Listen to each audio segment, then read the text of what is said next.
Assalamualaikum warahmatullahi wabarakatuh. Salam satu syahadah. A'udzubika bikalimatillahi atamati min syarri ma khalaq. Allahumma inni arinal haqqa haqqa warzuqna tinabah wa arinal batila batilan warzuqna ijtinabahu. Ya Allah, berikanlah kami, tunjukkanlah kami yang hak itu hak, yang batil itu batil, agar kami dapat menjauhinya, dan yang hak itu hak, agar kami dapat mengikutinya. Allahumma inni a'udzubika min azabil qabri wa min azabi jahannam wa min fitnati mahya wa mamat wa min syarri fitnati masihi ad-dajjal. Ya Allah, lindungilah kami daripada azab kubur dan azab api neraka, dari fitnah dan ujian kehidupan dan kematian, dari kejahatan, fitnah dan ujian Al-Masih Ad-Dajjal. Assalamualaikum warahmatullahi wabarakatuh. Salam satu syahadah. Rabbi anni mahlubun fantasir. Ya Allah, sesungguhnya kami tidak berdaya dengan kejahatan dunia dan jin, syaitan, iblis, dajjal dan manusia-manusia yang kufur, ingkar, zalim dan kejam. Berilah kami pertolongan, rahmat, kekuatan, pertolongan dan kemenangan ke atas kami, ya Allah. Rabbi anni makhlubun fantasir. Salam satu syahadah, sahabat-sahabat. Hari ini saya akan bercerita tentang hubung kait antara Dajjal, demokrasi dan digitalization, agenda digital, dan New World Order 2030. Apa kaitan semua ni? Hari itu kita dah bicara tentang demokrasi adalah sebuah sistem yang kufur dan ingkar, yang membatalkan syahadah apabila ia adalah satu cara fitnah Dajjal yang mengkafir, mengkufurkan umat Islam, yang membatalkan syahadah umat Islam. Apabila kita menyokong sistem ini, mengundi dalam sistem ini, kita menolak hukum-hukum Allah, hukum-hukum Quran, dan menggantikan ia dengan hukum manusia dan hukum-hukum British yang dicipta oleh manusia. Jadi ini adalah amat berbahaya.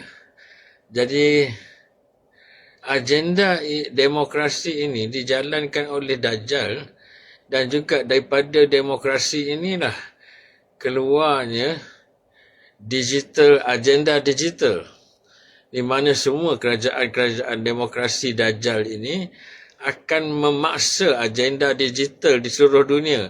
Baru 2-3 hari lepas, Raja British, Prince Charles yang ketiga telah umumkan digital ID di seluruh UK akan diwajibkan. Jadi apabila Raja British, Raja pulau asal demokrasi dah cakap, kau rasa raja-raja negara lain dalam satu dunia ni, menteri-menteri kerajaan lain akan ikut atau tidak?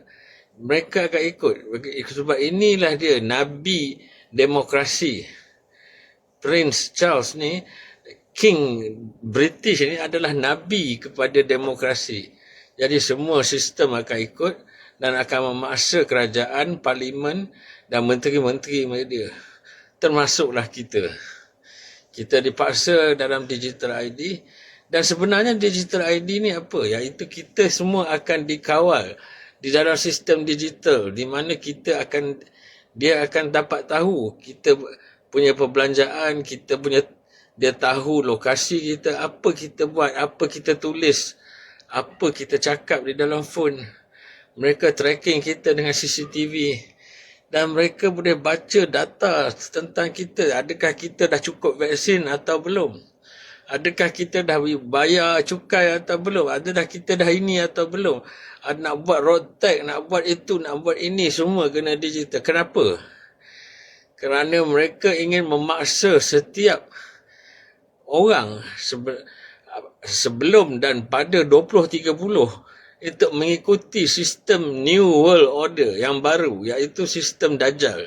Apabila Dajjal keluar dalam 2-3 tahun ni, sistem Dajjal 2030, itulah New Order, itulah Great Reset, iaitu reset kepada kerajaan Dajjal yang akan dipimpin oleh Dajjal di Israel.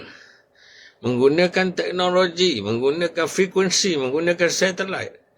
So manusia perlu divaksin, dikurangkan di populasi supaya apabila manusia makin sikit, senang Dajjal nak kawal dan manusia akan disuntik dengan sihir DNA genetik, perubahan genetik yang dinamakan CRISPR, CRISPR, iaitu mengubah genetik, mengubah otak, saraf dan minda kita untuk dikawal dengan frekuensi melalui 5G dan 6G. So manusia akan jadi sakit, lemah, anti agama dan makin gelap hati untuk melihat kebenaran. Mereka akan dipaksa dengan 500 vaksin seperti yang diwar-warkan dalam IHR, WHO. WEF akan kenakan, World Economic Forum akan buat semua transaksi digital currency. Tidak ada lagi currency mata wang yang berdasarkan emas. Dia ikut suka-suka hati dia. Dia boleh jatuhkan satu kerajaan, satu bangsa, satu agama dengan serta-merta melalui kawalan digital currency. Anda tak boleh ke mana-mana, anda tak boleh beli barang, anda tak boleh jual barang tanpa digital currency. Anda tidak boleh ke mana-mana buat apa-apa tanpa digital ID. Jadi semuanya kena ikut apa yang Dajjal suruh. Kalau Dajjal suruh tukar agama, baru boleh beli makanan, itulah apa yang kau akan buat.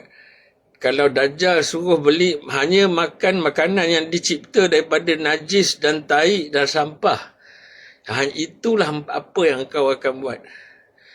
Apabila Dajjal kata kau nak hidup, nak masuk sini, nak kerja, nak apa, kau kena cucuk 500 vaksin. Itulah kau akan buat. Sebab dia akan kawal otak kau, dia akan bunuh dan kurangkan populasi. Jadi demokrasi adalah sistem yang akan menjalankannya. Pentaksub demokrasi, menteri-menteri dan segala mamat-mamat kalung rantai Freemason ini akan menjalankannya. Dan agenda digital ini adalah agenda mewujudkan Bani Dajjal, iaitu Bani baru, kaum baru yang bertuhankan, bersistemkan Dajjal. Tidak ada lagi Bani Adam.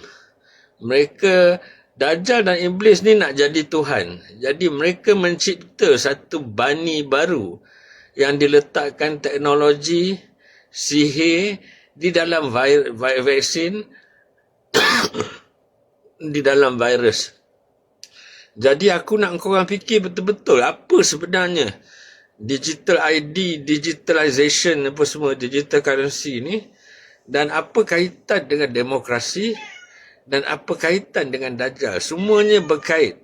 Dajjal menggunakan sistem demokrasi dan orang-orangnya untuk menjalankan agenda digital. Dajjal ni digitalization, atau aku panggil Dajjalization. Untuk jadi demokrasi ni gunakan sistem untuk paksa orang untuk menerima digital ID, digitalization semua ni, supaya Dajjal dapat kontrol dan mencipta manusia baru, Bani Dajjal, yang akan dikawal, dibunuh, diberikan keistimewaan mengikut chip, mengikut vaksin, mengikut sihir dan teknologi yang dimasukkan di dalam badan, dan sihir frekuensi. Okey, fikir-fikirkan. Salam satu syahadah. Assalamualaikum.